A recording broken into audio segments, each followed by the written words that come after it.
नमस्कार, India TV पर आपका स्वागत है। मैं हूं आपके साथ पवन नारा और आज आप मैदान जंग देख रहे हैं वाराणसी के घाट से। आज सबकी निगाहें वाराणसी पर रहने वाली हैं क्योंकि प्रधानमंत्री नरेंद्र मोदी शाम 5 बजे यहां रोड शो करने वाले हैं और कल सुबह 11:30 बजे प्रधानमंत्री नरेंद्र मोदी नामांकन करेंगे। प्रधानमंत्री नरेंद्र मोदी 2 किलोमीटर का रोड शो करेंगे जिसमें वो बीएचयू से गदोलिया लंका होते हुए वाराणसी काशी विश्वनाथ मंदिर के गेट नंबर 4 तक आएंगे। इसके लिए बनारस को गजब तरीके से बीजेपी के कार्यकर्ताओं ने सजा दिया है और अब उनके संसदीय क्षेत्र में उनका इंतजार हो रहा है। लेकिन आज सबकी निगाहें देश के 10 राज्यों पर भी होंगी जहां 4 चरण का मतदान चल रहा है। 96 सीटों पर वोटिंग हो रही है। दक्षिण से लेकर उत्तर तक अलग अलग इलाकों में यह बात हो रही है। तो आज 10 राज्यों में जिन 96 सीटों पर मतदान होना है उनमें उत्तर प्रदेश से लेकर बिहार, जम्मू कश्मीर से लेकर तेलंगाना और आंध्र प्रदेश में वोटिंग होने वाली है। यहां सुबह से ही मतदाताओं की बड़ी कतारें दिखाई दे रही हैं। सुबह की बात करें तो बेगूसराय से उम्मीदवार केंद्रीय मंत्री गिरिराज सिंह ने सुबह सुबह लखीसराय के पोलिंग बूथ पर पहले वोटर के तौर पर वोट डाला। दक्षिण में केंद्रीय मंत्री जी किशन रेड्डी ने वोट डाला है। हैदराबाद में असदुद्दीन ओवैसी और माधवी लता ने और प्रधानमंत्री नरेंद्र मोदी ने इंडिया टीवी से बात की है। नामांकन करने से पहले आपको प्रधानमंत्री नरेंद्र मोदी इंडिया टीवी पर इंटरव्यू देते हुए दिखाई देंगे। थोड़ी देर में आपको सबसे बड़ा इंटरव्यू दिखाएंगे। प्रधानमंत्री नरेंद्र मोदी ने इंडिया टीवी से एक्सक्लूसिव बातचीत की है। प्रधानमंत्री नरेंद्र मोदी तीसरी बार रण में खड़े हैं। यहां से नामांकन भरने से पहले प्रधानमंत्री नरेंद्र मोदी ने इंडिया टीवी से खास बातचीत की है। अभी आपको थोड़ी देर में प्रधानमंत्री नरेंद्र मोदी का यह इंटरव्यू दिखवाएंगे जिसमें प्रधानमंत्री नरेंद्र मोदी ने सभी मुद्दों पर बात की है। विपक्ष को लेकर घेरा है और अगले 50 साल के लिए बीजेपी 2047 का जो टारगेट लेकर चल रही है उसको लेकर देश की क्या कार्य योजना होगी उस पर भी बात होगी। राम मंदिर का कितना बड़ा असर 2024 के चुनाव में दिखाई दे रहा है उस पर प्रधानमंत्री नरेंद्र मोदी बात करते हुए दिखाई देंगे। आपको बता दें, सौरभ शर्मा हमारे वरिष्ठ सहयोगी, उन्होंने प्रधानमंत्री नरेंद्र मोदी से मुलाकात की है। प्रधानमंत्री नरेंद्र मोदी ने सभी विषयों पर चर्चा की है। विपक्ष पर जो मुद्दे उठाए जा रहे हैं उन पर जवाब दिया है और जनता का हर वो सवाल जिसका जवाब आप सुनना चाहते हैं आपको इस इंटरव्यू में मिलेगा। प्रधानमंत्री नरेंद्र मोदी ने इंडिया टीवी से बात की है और यह इंटरव्यू आप नामांकन से पहले ये इंटरव्यू दिया है। सबसे पहले आपको एक छोटा सा अंश दिखाते हैं, बताते हैं कि क्या कलेवर और फ्लेवर प्रधानमंत्री नरेंद्र मोदी के इस इंटरव्यू का होने वाला है। सर यहाँ हम लोग आए तो ये यहाँ बत्तखें बड़ी आवाज कर रही थी। मैंने बोला अपने डायरेक्टर साहब को कि ये तो बड़ा शोर हो रहा है यहाँ पे, माइक में आएगा। तो नहीं, आप चिंता मत करो, वो कह रही हैं अब की बार 400 पार। आप भी ध्यान से सुन लीजिए, आपको भी उससे वही आवाज सुनाई देगी अब की बार 400 पार। अगर आप ट्रेन में जाएंगे इस बार जी और ट्रेन की पटरी की जो आवाज आएगी जरा मन में याद कर लीजिए, पटरी भी बोलती है अब की बार 400 पार। नितिन, सबको ट्रेनिंग किसने दी है लेकिन अब की बार 400 पार की? देश की जनता ने ट्रेन किया है लोगों को। आप तो ये कह रहे हैं कि जनता ने मन बना लिया। आप तो मतलब इतना मैं कह रहा हूँ कॉन्फिडेंटली भी कैजुअली भी कहते हैं आप तो दे ही रहे हैं 400 मुझे। लेकिन सर इतनी मेहनत फिर मतलब दो चीजें हैं। एक, 19 से 24 विपक्ष का जो ट्रैक रिकॉर्ड है, पार्लियामेंट में उनका परफॉर्मेंस है, पब्लिक में उन्होंने जिस प्रकार के नैरेटिव सेट करने की कोशिश की 19 से 24 वो पूरी तरह नकारात्मक रहे हैं, देश का प्रगति को रोकने वाले रहे हैं। तो पहली बात है, देश की जनता ने विपक्ष को पूरी तरह विफल होते हुए देखा है, नकारात्मक रूप में देखा है। इतना ही नहीं, देश की प्रगति को रोकने वालों के रूप में देखा है। तो उन्होंने अपनी छवि को इतनी तबाह करके रखा है कि चुनाव के 40-50 दिन में वो छवि को सुधार नहीं सकते हैं। दूसरी तरफ 19 से 24 मेरा जो ट्रैक रिकॉर्ड है, एनडीए सरकार का जो ट्रैक रिकॉर्ड है, बीजेपी का ट्रैक रिकॉर्ड है, वो देश को नई प्रगति पर ले जाने वाला है। सामान्य से सामान्य व्यक्ति की भलाई करने का प्रयास किया गया है। देश के हर भूभाग में विकास की दृष्टि लेकर के हम चले हैं और उसके कारण पूरे देश में समान रूप से भारतीय जनता पार्टी, एनडीए और मोदी सरकार फिर एक बार ये जन मन का भाव है। 2024 के समर का सबसे बड़ा इंटरव्यू प्रधानमंत्री नरेंद्र मोदी ने इंडिया टीवी से एक्सक्लूसिव बातचीत की है। प्रधानमंत्री नरेंद्र मोदी कह रहे हैं कि 400 पार का नारा हकीकत में बदलेगा। रेल की पटरी से भी 400 पार की आवाज आ रही है। इससे पहले प्रधानमंत्री नरेंद्र मोदी ने कहा कि विपक्ष और सीधे आपको लेकर चलते हैं सौरभ शर्मा जी के पास, जो इस वक्त सीधे पटना से जुड़ रहे हैं, जहां उन्होंने प्रधानमंत्री नरेंद्र मोदी से बात की है। Over to you Saurabh ji. दूसरा मांगो उससे, इंग्लिश से क्यों नहीं? अरे इंग्लिश को बोलो ना। बहुत शुक्रिया पवन आपका। नमस्कार व्यूअर्स, मैं हूं सौरभ शर्मा आपके साथ। हम यहाँ पटना में हैं और अगर मेरे पीछे भी अभी भी आप देख पाएंगे तो प्रधानमंत्री की गाड़ी अभी भी यहाँ खड़ी हुई है। अभी अभी हमारा इंटरव्यू खत्म हुआ प्रधानमंत्री से। आप बस चंद मिनटों में वो पूरा इंटरव्यू देखेंगे। प्रधानमंत्री नरेंद्र मोदी यहाँ पटना में है। कल से आपने देखा उनका जबरदस्त रोड शो हुआ। अब उनको जाना है वाराणसी, आज वहां भी एक बड़ा रोड शो होगा। उससे पहले उनकी कुछ रैलीज भी लगी हैं। उन्होंने सुबह सुबह टाइम निकाला इंडिया टीवी के लिए और हमें एक विस्तृत इंटरव्यू दिया है जिसमें सारी बातें हुई उनसे। 400 पार का नारा क्यों, विपक्ष पूछता है 400 पार नरेंद्र मोदी को आखिर क्यों चाहिए। आरोप लगता है उन पर कि संविधान बदल देना चाहते हैं। तो आज इस इंटरव्यू में वो बता रहे हैं कि भाई हमने 400 पार की बात क्यों की है। और उनका जवाब इस बात को लेकर बड़ा स्ट्रेट फॉरवर्ड था कि 400 तो हम पहले भी थे, मैं इस बार 400 पार का नारा दे रहा हूं। कोई विद्यार्थी भी अगर परीक्षा में 95% नंबर लाता है तो उसके माता पिता कहते हैं 2% और नंबर लेकर के आओ, 97-98% नंबर लेकर के आओ। तो उन्होंने कहा कि इसमें इतना आश्चर्य क्यों है अगर मैं 400 पार की बात कर रहा हूं। और अभी पवन आपसे कह रहे थे बिल्कुल ठीक। उन्होंने कहा आज अगर आप देश में रेल की पटरी को भी ध्यान से सुनेंगे तो वो भी यही नारा लगा रही है, अब की बार 400 पार। ये कहने का एक तरीका है लेकिन इसमें उनका आत्मविश्वास, उनका कॉन्फिडेंस झलकता है। पूरी तरीके से आश्वस्त हैं कि देश में इस बार तीसरी बार नरेंद्र मोदी को प्रधानमंत्री बनाने का मन बन चुका है। एक बार फिर मैं आपको दिखा दूं, प्रधानमंत्री अभी भी हमारे पीछे। यहाँ से उनको दरअसल जाना है गुरुद्वारा, पटना साहिब गुरुद्वारा वो जाएंगे माथा टेकने के लिए, शीश नवाने के लिए। और उसके बाद फिर उनकी जो आज सभाएं लगी हुई हैं वो वहाँ के लिए रवाना हो जाएंगे। उसके बाद फिर वो वाराणसी जाएंगे। लेकिन एक बात आप देखिए, ये बात भी उनसे हमारी हुई कि देश भर में इतनी सभाएं उनकी, इतने रोड शोज, इतनी रैलियां, आपको जितना कैंपेन प्रधानमंत्री नरेंद्र मोदी इकलौता एक शख्स करता हुआ इस वक्त दिखाई दे रहा है, शायद पूरे ऑपोजिशन में अगर आप सारे नेताओं को, बड़े नेताओं को, अगर आप उनका कैंपेन, उनका प्रचार देख लेंगे तो एक दिन में वो उतना प्रचार नहीं करते जितना ये एक शख्स कर लेते हैं। और इसके पीछे इनकी अपनी मेहनत तो है ही, एक किस्म का जुनून हमको दिखाई दिया उनका। और उनका ये कहना था, विपक्ष को लेकर उनका ये कहना था कि खास तौर पर 2019 से 2024 तक देश का विपक्ष, खासकर कांग्रेस पार्टी का रवैया पूरी तरीके से नकारात्मक रहा। मैंने उनसे सवाल 2 बार पूछा कि ऑपोजिशन का जो काम होता है, ऑपोजिशन की जो भूमिका है हमारे पार्लियामेंट्री स्ट्रक्चर के अंदर, कभी आपको नहीं लगा कि आपको ऑपोजिशन का साथ मिला किसी मुद्दे पर? तो उनका जवाब था बिल्कुल भी नहीं। उन्होंने कहा जो विपक्ष धारा 370 कश्मीर से हटाने का विरोध कर सकता है तो आप समझ लीजिए कि उसकी भूमिका कितनी नकारात्मक होगी। उनका कहना था ये देश का इतना बड़ा सपना था, इतना बड़ा ख्वाब था कि, और ज़रूरत थी देश की कि धारा 370 कश्मीर से हटाई जाए। हमने वो उतना बड़ा काम किया, लेकिन बजाय कि इसमें पूरा विपक्ष एक होता है या पूरे भारत के सभी राजनीतिक दलों की राय एक होती, उस मुद्दे पर भी एक नहीं हो पाई। इसलिए वो कह रहे हैं कि विपक्ष की भूमिका पूरी तरीके से नकारात्मक है, नेगेटिव है, और इसीलिए उसको देश ने नकार दिया है। फिर उनसे जो एक लंबी बातचीत चली वो आरक्षण के मुद्दे को लेकर के थी। हमने हमने ये पूछा कि आखिर उनको ये क्यों बार बार कहना पड़ रहा है कि SC, SC, ST, OBC का जो आरक्षण है वो देश में से कोई हटा नहीं सकता।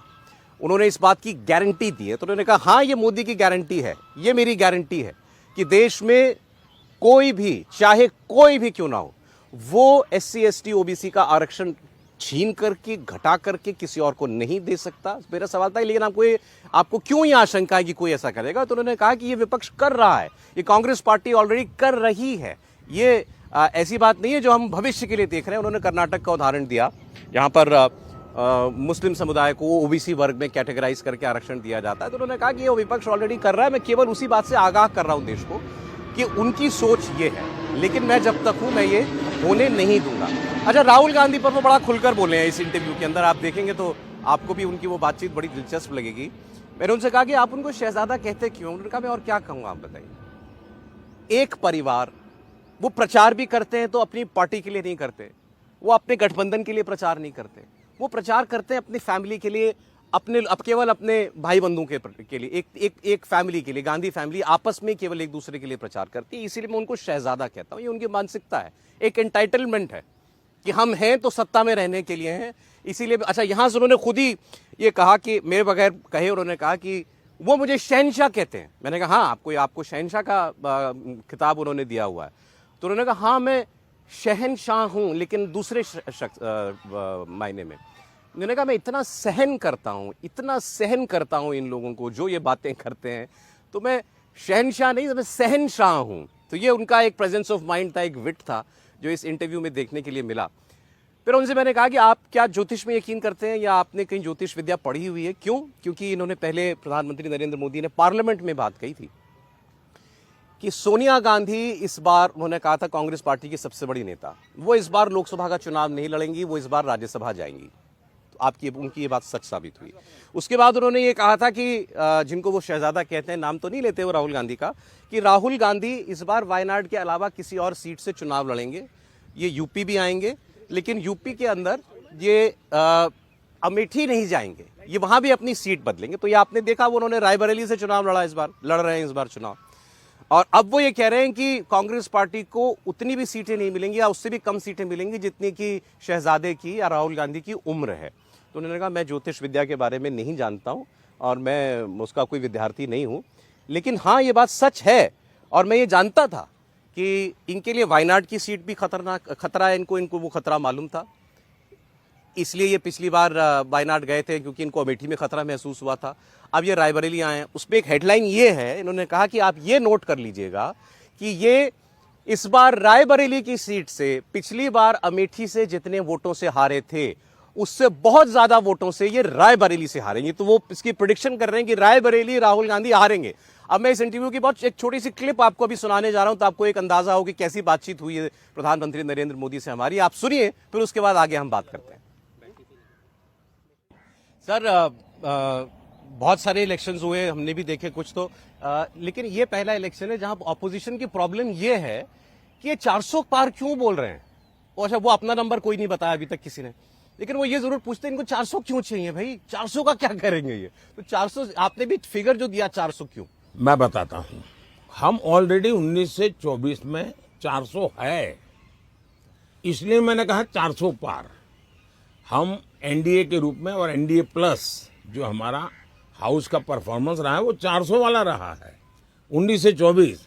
और अब कोई भी बच्चा अगर 95 मार्क लाएगा तो भी उसके माँ बाप यही कहेंगे कि भाई 99 कैसे लाओगे। तो मैं भी कहूँगा कि भाई 400 तो दिया था, अब 400 पार करो। दूसरी बात है कि विपक्ष की नकारात्मकता इतनी है कि उनको भी सजा मिलनी चाहिए। वो जहां है वहां से नीचे आने चाहिए, ताकि उनको पता चले कि विपक्ष का कंस्ट्रक्टिव रोल भी होता है। देश हित में उन्होंने एक सकारात्मक भूमिका अदा करनी होती है। जो लोग संसद के उद्घाटन का बहिष्कार करें, संसद जैसी संस्था का जो लोग अस्वीकार करें, जो लोग सेना को लगातार गालियां देते रहे, जो सुप्रीम कोर्ट की आलोचना करे, जो मीडिया को प्रतिबंधित कर दे, पत्रकारों को प्रतिबंधित कर दे, ये देश की जनता इन सारी चीजों को देखती है। और इसलिए ऐसी नकारात्मक और विकृत सोच देश कभी स्वीकार नहीं कर सकता। और आप मेरे पीछे भी देख रहे होंगे, प्रधानमंत्री की गाड़ी यहां से निकल रही है। हम पटना के इको पार्क में, जहां उन्होंने सुबह सुबह आज इंडिया टीवी को ये इंटरव्यू दिया है, यहां से वो पटना साहिब गुरुद्वारा जा रहे हैं। अभी आपने एक छोटी सी बातचीत जो है, इस बातचीत का एक छोटा सा हिस्सा सुना। अब प्रधानमंत्री ने इसमें आपने सुना, ये कहा, एक शब्द उन्होंने इस्तेमाल किया कि विपक्ष को, कांग्रेस पार्टी को सजा मिलनी चाहिए। वो उन्होंने, जैसे मैंने आपको पहले कहा था, उन्होंने कहा कि ये भूमिका विपक्ष की इतनी नेगेटिव थी, इतनी नकारात्मक थी, डिस्ट्रक्टिव थी, उनको सजा।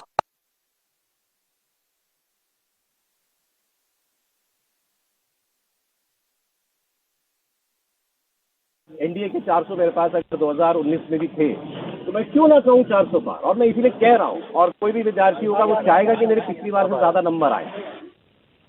अब जब इस बातचीत के अंदर एक मौका ये भी आया जब उन्होंने कहा कि ये बातें करते हैं कि हम 370 को दोबारा लगा देंगे या दोबारा हम रीइंस्टेट कर देंगे। ये कहते हैं कि राम मंदिर को लेकर सुप्रीम कोर्ट का जो फैसला है हम उस फैसले को पलट देंगे।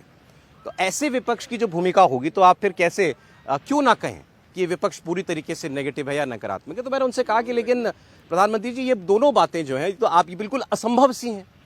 आज देश के अंदर कोई भी व्यक्ति ये कहे कि हम राम मंदिर का फैसला पलट देंगे या हम धारा 370 दोबारा से हम रीइंस्टेट कर देंगे तो देश उसको स्वीकार नहीं कर सकता।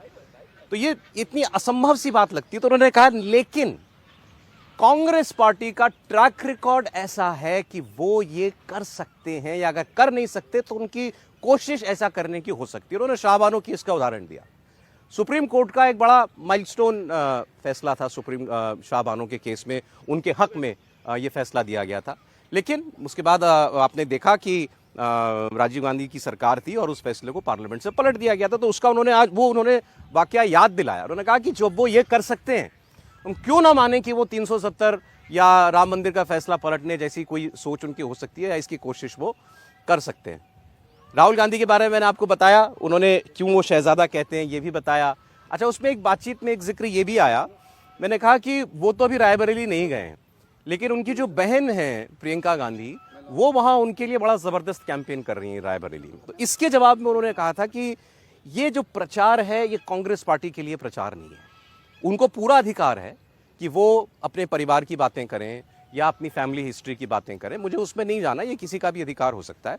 लेकिन देश को ये ज़रूर जान लेना चाहिए कि ये प्रचार भी वो केवल और केवल अपने भाई के लिए कर रही हैं, अपनी पार्टी के लिए भी इनफैक्ट ये प्रचार जो है वो नहीं कर रही हैं। इसी बातचीत के अंदर फिर आगे जब जिक्र हुआ तो उन्होंने ये भी कहा कि मेरा उनसे सवाल था कि आज एक फैमिली की कोई लीनिएज होती है, परिवार का एक इतिहास होता है किसी भी सीट से जुड़ा हुआ, क्या आज ऐसा नहीं हो सकता कि देश में उसको लेकर के कोई सेंटिमेंट हो या किसी सीट को लेकर किसी एक कॉन्स्टिट्यूएंसी में वैसा कोई परिवार के साथ कोई जुड़ाव हो जाए। तो उन्होंने कहा कि मैं काशी का सांसद हूं लेकिन मैं ये नहीं कह सकता कि काशी की जो लोकसभा कॉन्स्टिट्यूएंसी है वो मेरी हो गई या मेरा अधिकार है उस पर। ये काशी की जनता का अधिकार है, वो कब किसको बिठाएं। मैं काशी का सेवक हो सकता हूं और मैं सेवक सारी जिंदगी रह सकता हूं, लेकिन मैं ये क्लेम नहीं कर सकता कि अब ये मेरी पारिवारिक सीट हो गई है। इसी तरीके से कोई भी व्यक्ति ये नहीं कह सकता कि ये मेरे परिवार की सीट है। ये सीट किसी की बंधुआ नहीं हो सकती, या कॉन्स्टिट्यूएंसी या जनता किसी की बंधुआ नहीं हो सकती। उनका जब मन चाहेगा अपना सांसद बदलेंगे, अपना नेता, अपना प्रतिनिधि बदलेंगे। ये सारी बातें वो रायबरेली अमेठी के कॉन्टेक्स्ट में कह रहे थे और इसी पर उन्होंने कहा कि वो प्रचार करें, उनको आज़ादी है इसकी। क्योंकि मैंने उनसे पूछा था कि वो वहाँ बातें कर रही हैं कि मैं राजीव गांधी, जब मेरे पिता यहाँ से सांसद थे तो मैं आती थी उनके साथ, हम उनके जीप में वो जाते थे, लोगों से मिलते थे। सोनिया जी रही हैं यहाँ से, उससे पहले की वो बातें करती है, नेहरू जी की भी उन्होंने बात की। इस पर उनका ये जवाब था कि परिवार की कोई सीट नहीं होती है, कोई इस भुलावे के अंदर ना रहे। अब फिर चुनाव की जब हम लोग बात करने लगे तो मैंने उनसे सवाल किया कि अभी तो आप कह रहे हैं 400 पार, राहुल गांधी कहते हैं कि आपको तो 150 सीट आएंगी। प्रियंका गांधी तो ये कहती हैं कि ईवीएम में अगर कोई गड़बड़ी नहीं की गई तो 180 से ज़्यादा सीट नहीं आ सकती। तो उन्होंने कहा कि अभी आप चिंता मत कीजिए, अभी ये लोग अभी ये 150 से भी नीचे आएंगे। पहले ये 180 कहते थे, फिर 150 पे आए हैं। अभी आप देखिएगा कि ये लोग कहेंगे कि मोदी की 100 से भी कम सीटें आने जा रही हैं। तो ये उनके एक जो वो नैरेटिव देश के अंदर पैदा करना चाहते हैं, ये उसका हिस्सा है, लेकिन ये हकीकत से कोसों दूर है। और इतना तो हम लोग भी कह सकते हैं, इनफैक्ट आप कांग्रेस पार्टी से भी अगर नेताओं से बात कर लेंगे तो कोई भी सेंसिबल आदमी ये बात नहीं कहेगा कि बीजेपी की 150 सीट आ रही है या 250 सीट आ रही है। अभी केजरीवाल जी बाहर आए, उन्होंने भी कहा कि मेरा अंदाजा है 220 से 230 सीट आ रही है। तो वो यही बात इसको अंडरलाइन करते हुए कह रहे थे कि कहने को कोई कुछ भी कह सकता है, लेकिन देश की हकीकत कुछ और है। फिर जैसे जो बात उन्होंने इंटरव्यू की बिल्कुल शुरुआत में कही थी कि भाई रेल की पटरी भी आज ये आवाज़ दे रही है कि अब की बार 400 पार। अच्छा, फिर इंटरव्यू के थोड़ा आखिर के अंदर, अच्छा मैं आगे आपको बताऊं उससे पहले थोड़ा सा हिस्सा आपको और मैं सुना देता हूं इंटरव्यू का। एक छोटी सी क्लिप मैं आपको और सुना रहा हूं, उसके बाद फिर मैं और उसके बाद आगे जो बातें हुई हैं वो मैं आपके साथ डिस्कस करता हूं। सर, यहाँ हम लोग आए तो ये यहाँ बत्तखें बड़ी आवाज कर रही थी। तो मैंने बोला अपने डायरेक्टर साहब को कि ये तो बड़ा शोर हो रहा है यहाँ पे, माइक में आएगा। बोले नहीं आप चिंता मत करो, वो कह रही हैं अब की बार 400 पार। आप भी ध्यान से सुन लीजिए, आपको भी उससे वही आवाज सुनाई देगी, अब की बार 400 पार। अगर आप ट्रेन में जाएंगे इस बार जी, और ट्रेन की पटरी की जो आवाज आएगी, जरा मन में याद कर लीजिए, पटरी भी बोलती है अब की बार 400 पार। नितिन सबको ट्रेनिंग किसने दी है लेकिन अब की बार 400 पार की? देश की जनता ने ट्रेन किया है लोगों को। आप तो ये कह रहे हैं कि जनता ने मन बना लिया। आप तो मतलब इतना मैं कह रहा हूँ कॉन्फिडेंटली भी कैजुअली भी कहते हैं आप तो दे ही रहे हैं 400 मुझे। लेकिन सर इतनी मेहनत फिर मतलब दो चीजें हैं। एक, 19 से 24 विपक्ष का जो ट्रैक रिकॉर्ड है, पार्लियामेंट में उनका परफॉर्मेंस है, पब्लिक में उन्होंने जिस प्रकार के नैरेटिव सेट करने की कोशिश की 19 से 24, वो पूरी तरह नकारात्मक रहे हैं, देश का प्रगति को रोकने वाले रहे हैं। तो पहली बात है, देश की जनता ने विपक्ष को पूरी तरह विफल होते हुए देखा है, नकारात्मक रूप में देखा है। इतना ही नहीं, देश की प्रगति को रोकने वालों के रूप में देखा है। तो उन्होंने अपनी छवि को इतनी तबाह करके रखा है कि चुनाव के 40-50 दिन में वो छवि को सुधार नहीं सकते हैं। दूसरी तरफ 19 से 24 मेरा जो ट्रैक रिकॉर्ड है, एनडीए सरकार का जो ट्रैक रिकॉर्ड है, बीजेपी का ट्रैक रिकॉर्ड है, वो देश को नई प्रगति पर ले जाने वाला है। सामान्य से सामान्य व्यक्ति की भलाई करने का प्रयास किया गया है। देश के हर भूभाग में विकास की एक दृष्टि लेकर के हम चले हैं और उसके कारण पूरे देश में समान रूप से भारतीय जनता पार्टी, एनडीए और मोदी सरकार फिर एक बार, ये जन मन का भाव है। ये आपने सुना जब वो कह रहे थे कि रेल की पटरी भी आवाज लगा रही है 400 पार। फिर वो एक उन्होंने कंपैरिजन किया कि विपक्ष की भूमिका कैसी रही है और मेरा ट्रैक रिकॉर्ड कैसा रहा है पिछले 5 साल का, रादर 10 साल का मैंने जो काम किया है, और विपक्ष ने जो नकारात्मक रवैया रखा वो देश जानता है। इसमें एक बात उन्होंने आपने गौर किया, वो कही होगी, आपने सुनी होगी कि 40-50 दिन के अंदर अगर किसी का व्यवहार बहुत खराब रहा हो तो लोगों का नजरिया नहीं बदल सकता। कहना वो ये चाह रहे हैं कि ये 40-50 दिन का जो कैंपेन चल रहा है अभी लोकसभा का, इसमें विपक्ष जो भी कह ले, जो भी विमर्श बनाने की कोशिश करे, जो भी कोई भी वादा कर ले जनता से, लेकिन अब जनता उन पर भरोसा नहीं करेगी। ये उनका आत्मविश्वास भी था और उनका ये कहना था कि भाई मैंने तो 10 साल काम किया है, वो जनता ने देखा है। विपक्ष का जो रवैया रहा है वो भी जनता ने देखा है पिछले 10 साल का। तो अब ये कुछ भी वादा कर लेंगे जनता से या मेरे खिलाफ कुछ भी बोल लेंगे, उससे कोई फर्क पड़ने नहीं वाला। इसमें 2-3 उदाहरण उन्होंने दिए। जो विपक्ष देश की नई संसद का बहिष्कार करे, पार्लियामेंट की इनॉग्रेशन का जो विपक्ष बॉयकॉट कर सकता है, तो आप अंदाजा लगा सकते हैं कि उस विपक्ष की सोच कैसी होगी। उन बहुत क्रिटिकल दिखाई दिए, बड़े निराश दिखाई दिए पूरे विपक्ष की भूमिका से, खास तौर पर कांग्रेस पार्टी के रवैये से प्रधानमंत्री नरेंद्र मोदी। एक बातचीत उनसे और हुई, मैंने उनसे पूछा कि ये चीज़ बार बार कही जाती है कि भाई आपकी सीटें आखिर बढ़ेंगी कहाँ से। अच्छा, ये हमारे जैसे लोगों के बीच में भी चर्चा रहती है, हम पत्रकारों के बीच में या विश्लेषकों के बीच में, कि कहाँ से आएंगी 400 पार। क्योंकि अच्छा, मैंने उस बातचीत में कहा कि नॉर्थ में जैसे आप 95-100%, तो उन्होंने मेरी बात बीच में पकड़ ली। उन्होंने कहा कि आप नॉर्थ कह रहे हैं, तो मैं आभारी हूँ नॉर्थ का। नॉर्थ ने हमको बहुत प्यार दिया है, बहुत समर्थन दिया, लेकिन गुजरात नॉर्थ तो नहीं है, महाराष्ट्र नॉर्थ तो नहीं है, गोवा नॉर्थ तो नहीं है, आसाम नॉर्थ तो नहीं है। तो आप ये क्यों भूल जाते हैं कि इन सब जगहों से भी हमको उतना ही समर्थन मिला है। तो उन्होंने कहा कि ये सोचना चाहिए कि आखिर पूरे देश से भारतीय जनता पार्टी को समर्थन मिल रहा है।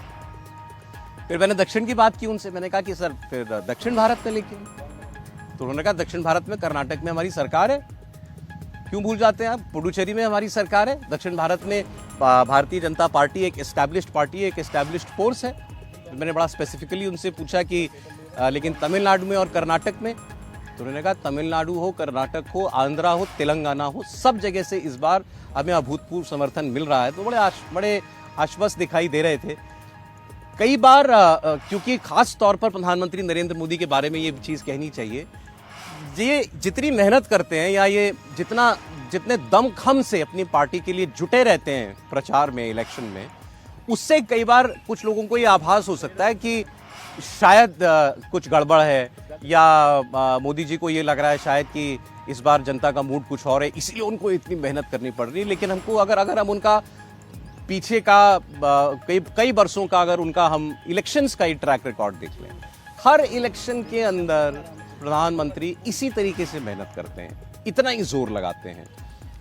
आप जैसे आज का ही आप उदाहरण ले लीजिए, सुबह 7:30 बजे से ये इंटरव्यू का सिलसिला शुरू हुआ है। यहाँ से वो गुरुद्वारे जाएंगे, इसके बाद वो 3 रैली करेंगे, इसके बाद वो रात को जाकर के, शाम को जाकर के बनारस के अंदर रोड शो करेंगे। मैं बीते कल का उदाहरण आपको दे रहा हूँ। 4 रैलियाँ, 2 इंटरव्यू दिए, 4 रैलियाँ की, उसके बाद पटना में आकर उन्होंने 2 रोड शो किए। कुल मिलाकर मैं उनकी टीम से बात कर रहा था, 8 एंगेजमेंट्स, एक दिन के अंदर 8 अलग अलग एंगेजमेंट्स प्रधानमंत्री नरेंद्र मोदी की थी। कल उनको नॉमिनेशन फाइल करना है, नॉमिनेशन के दिन भी ये मीडिया से बात करना, फिर नॉमिनेशन करना, ये सारा सिलसिला चलता रहेगा। फिर वो और देश के किसी और हिस्से में प्रचार करने के लिए चले जाएंगे। इसलिए मैं आपसे कह रहा था कि विपक्ष के बड़े बड़े नेता जो हैं, टॉप लीडर्स, वो एक दिन में जितना मिल करके प्रचार करते हैं उतना ही एक दिन में खुद अकेले कर लेते हैं। तो इसलिए शायद हमको कई बार लगता है कि इतनी मेहनत वो कर रहे हैं तो शायद कहीं ऐसा ना उनको लग रहा हो कि इस बार कोई कमी रहने वाली है। लेकिन उनकी बातचीत से बिल्कुल भी ऐसा कोई आभास दूर दूर तक नहीं हुआ है। तो ये बातचीत जो है बड़ी इंटरेस्टिंग बातचीत है। आप देखिएगा, आपसे थोड़ी देर में ये पूरा इंटरव्यू इंडिया टीवी पर हम आपको दिखाने जा रहे हैं। प्रधानमंत्री नरेंद्र मोदी को क्या कहना था 400 पार के नारे के बारे में, उनको क्या कहना था राहुल गांधी के बारे में, प्रियंका गांधी के बारे में, उन्होंने भविष्यवाणी कैसे कर ली थी कि सोनिया गांधी इस बार लोकसभा का इलेक्शन नहीं लड़ेंगी, वो राज्यसभा चली जाएंगी। अच्छा हाँ, एक चीज़ और, मैंने उनसे पूछा कि आपने ये कहा कि अपनी सभा में ये कहा कि अडानी अंबानी से कोई माल मिल गया है क्या कांग्रेस पार्टी को, ये शहजादे को बताना चाहिए कि कोई बोरी भर के, टेम्पो भर के कोई नोट पहुंच गए हैं क्या, काला धन पहुंच गया। तो मैंने कहा कि इससे बहुत बड़ी हेडलाइन उस दिन बनी थी, लेकिन हम ये नहीं मान सकते कि प्रधानमंत्री अगर ये बात कह रहे हैं तो ऐसी हवा में ये बात कह रहे होंगे। तो कोई तो ऐसी बात है जो आपको मालूम है, तो शेयर कर सकते हैं तो कीजिए। तो उन्होंने अधीर रंजन चौधरी पर बोला कि अधीर रंजन चौधरी इसके बारे में बहुत कुछ कह चुके हैं, मुझे इस पर और विस्तार से कहने की अब ज़रूरत महसूस नहीं होती है। वो एक लाइटर वेव में ये बात कह रहे थे। तो प्रधानमंत्री ने बड़ी खुलकर बातचीत की है और बड़े रिलैक्स्ड मूड में भी दिखाई दे रहे थे वो। और ये आदमी के अंदर आप कह सकते हैं कि रिलैक्सेशन तभी दिखाई देती है जब वो बहुत कॉन्फिडेंट होता है अंदर से कि मेरा इलेक्शन जो है मेरे पास है, मेरा इलेक्शन कहीं दूर नहीं जा रहा है मुझसे। और आज चौथे फेज़ का के लिए मतदान भी हो रहा है, तो आज का दिन वैसे भी उनके लिए भी बड़ा महत्वपूर्ण है। अब ये भी देखना होगा कि इन 4 फेज़ के बाद जो है क्या वोटिंग पैटर्न को लेकर के अब क्या समीक्षा की जाती है, क्योंकि उस बातचीत में ये भी जिक्र हुआ था। मैंने उनसे कहा कि जो पहले फेज़ की वोटिंग हुई थी उसके अंदर 1-8% 2019 से कम जो है वोट हुआ था। तो इसको लेकर के ये प्रचार किया गया कि भाई वोट कम पड़ा है, इसका मतलब लोगों में नाराज़गी है प्रधानमंत्री नरेंद्र मोदी को लेकर के। उन्होंने इस पर जवाब ये दिया कि ये डूबते को तिनके के सहारा जैसी बात है, ये और कुछ नहीं। तो विपक्ष के लिए वो कह रहे थे कि ये डूबते को तिनके के सहारे वाली कहावत उनके ऊपर चरितार्थ होती है कि और कुछ नहीं तो चलो वोटिंग को ही पकड़ लो। ये 1% वोटिंग अगर कम रह गई है तो इसी से एक नैरेटिव बना दो कि नरेंद्र मोदी का इलेक्शन गड़बड़ा गया। एक सवाल उनसे इस बारे में भी हुआ कि जो यूथ वोटर है उसको लेकर के भी विपक्ष का इस बार काफ़ी ये प्रचार है कि नौजवान बड़ा नाराज़ है बेरोजगारी के मुद्दे को लेकर के, और वो इस बार नरेंद्र मोदी का साथ नहीं दे रहा है। जबकि आपने अगर पिछले सारे इलेक्शंस देखे हो, लोकसभा के भी और विधानसभा के भी इनफैक्ट इलेक्शंस देखे हो, तो जो यूथ वोटर होता है, फर्स्ट टाइम वोटर स्पेशली, वो नरेंद्र मोदी से बड़ा अट्रैक्टेड रहता है। लेकिन इस बार विपक्ष कह रहा है कि वही वोटर खास तौर पर बड़ा नाराज है। तो उन्होंने कहा कि किस बात से आखिर देश का जो नौजवान है उसको कोई नाराजगी हो सकती है।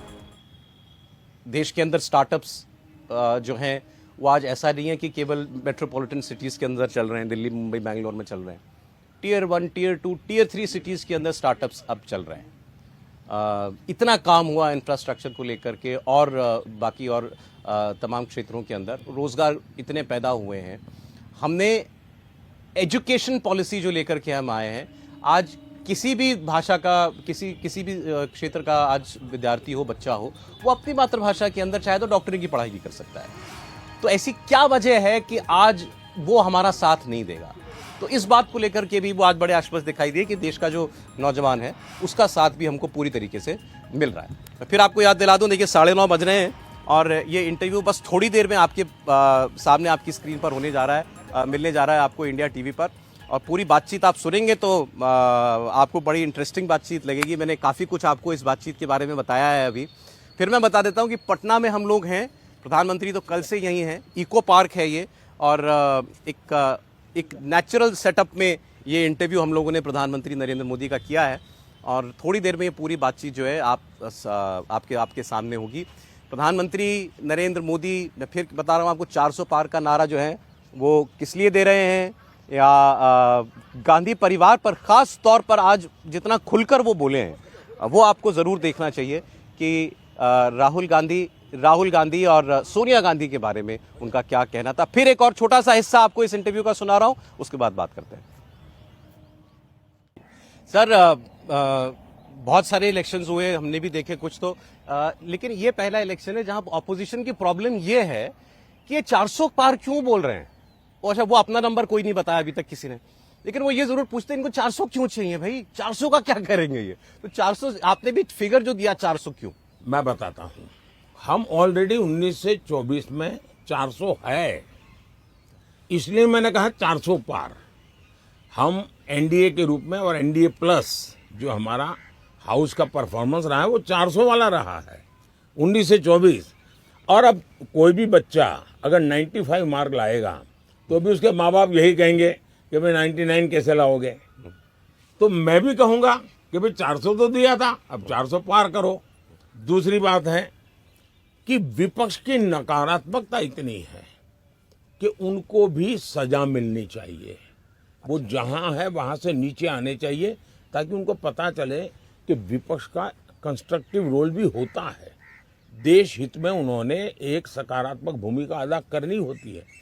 जो लोग संसद के उद्घाटन का बहिष्कार करें, संसद जैसी संस्था का जो लोग अस्वीकार करें, जो लोग सेना को लगातार गालियां देते रहे, जो सुप्रीम कोर्ट की आलोचना करे, जो मीडिया को प्रतिबंधित कर दे, पत्रकारों को प्रतिबंधित कर दे, ये देश की जनता इन सारी चीजों को देखती है। और इसलिए ऐसी नकारात्मक और विकृत सोच देश कभी स्वीकार नहीं कर सकता। देखा आपने फिर जो बात वो कह रहे हैं कि देश में इस वक्त विपक्ष की भूमिका इतनी नेगेटिव है, इनको सजा मिलनी चाहिए, अभी ये जहां पर हैं उससे ये नीचे जाने चाहिए, ये बात प्रधानमंत्री कह रहे हैं। और इसीलिए शायद वो कहते हैं कि राहुल गांधी की जितनी उम्र है, शहजादी की जितनी उम्र है, उससे भी कम सीटें इस बार कांग्रेस पार्टी को मिलने जा रही हैं। मतलब 54 से भी कम सीटें, 54 ही सीट थी उनकी पिछली बार भी, राहुल गांधी की उम्र भी 54 है, उससे भी कम सीटें इस बार कांग्रेस पार्टी को मिलेंगी। उन्होंने कहा कि इसलिए सजा देगा देश उनको, कि उनको पता चले कि आखिर ऐसा देश के लिए नकारात्मक रवैया रखने की का सिला जो है वो देश दे सकता है। इसका जो है उनको दंड जो है वो देश को देना चाहिए, उनको इतनी कम सीटें इस बार मिलनी चाहिए। अब ये तो खैर हमको 4 जून को ही पता चलेगा किसको कितनी सीटें मिलती हैं, लेकिन कांग्रेस पार्टी के लिए ये चुनाव कितना चुनौतीपूर्ण है ये तो इतिहास ही बता रहा है। 44 सीटें 2014 में, उसके बाद 54 सीटें हुई दूसरी बार, और अब की बार भी आप आज क्योंकि वोटिंग है, वैसे बहुत ज़्यादा कहने का मतलब नहीं है, लेकिन कांग्रेस पार्टी कोई चमत्कार कर देगी ऐसा तो देश के अंदर माहौल बताने वाले आपको बहुत कम लोग मिलेंगे। इनफैक्ट आम जनता में भी बहुत कम लोग आपको ऐसा मिलेंगे, कहते हुए मिलेंगे। और प्रधानमंत्री भी उसी बात को दोहरा रहे थे कि कांग्रेस पार्टी को इस बार इतिहास में शायद सबसे कम सीटें जो हैं वो मिलने जा रही हैं। और अपनी सीटों को लेकर के वो ये बार बार कह रहे हैं कि मैं 400 पे पहले था 2019 में भी, अब मैंने 400 पार कहा है और 400 पार होगा। और उत्तर भारत में हमको ज़बरदस्त समर्थन है। इसके अलावा अगर आप पश्चिम में जाते हैं, गुजरात में, महाराष्ट्र में ज़बरदस्त तरीके से भारतीय जनता पार्टी की लहर है, उनका दावा था। और दक्षिण भारत में इसी तरह, पूर्वी भारत में, पश्चिम बंगाल में, उड़ीसा में, और इसी तरह दक्षिण में भी उनका कहना था कि दक्षिण भारत में भारतीय जनता पार्टी को अभूतपूर्व सफलता मिलने जा रही है। और बीजेपी का बीजेपी की अपनी जो सीटें हैं वो बहुत बढ़ेंगी और एनडीए जो है वो 400 के पार जाएगा। लेकिन इस इंटरव्यू में जो एक आप ये बात एक जो आप खास बात कह सकते हैं वो गांधी परिवार को लेकर के, अच्छा एक लाइन जो उन्होंने और कही गांधी परिवार को लेकर के कि मैं इनके बारे में कोई भी बात इतने दावे से इसीलिए कह सकता हूं क्योंकि मैंने इनकी तीनों चारों पीढ़ियों को बहुत करीब से पढ़ा है, बहुत करीब से मैंने ऑब्जर्व किया है। इसीलिए मैं ये दावा कर सकता हूं या मैं ये बता सकता हूं कि ये इनकी क्या सोच है और आगे ये लोग क्या कर सकते हैं। इसीलिए मैंने कहा था कि राहुल गांधी सेफ सीट ढूंढेंगे और ये भी मैंने कहा था कि सीट बदलेंगे, अमेठी से ये चुनाव नहीं लड़ेंगे। फिर एक छोटी सी क्लिप इस इंटरव्यू की आप देखिए, उसके बाद फिर आगे हम लोग चर्चा करेंगे।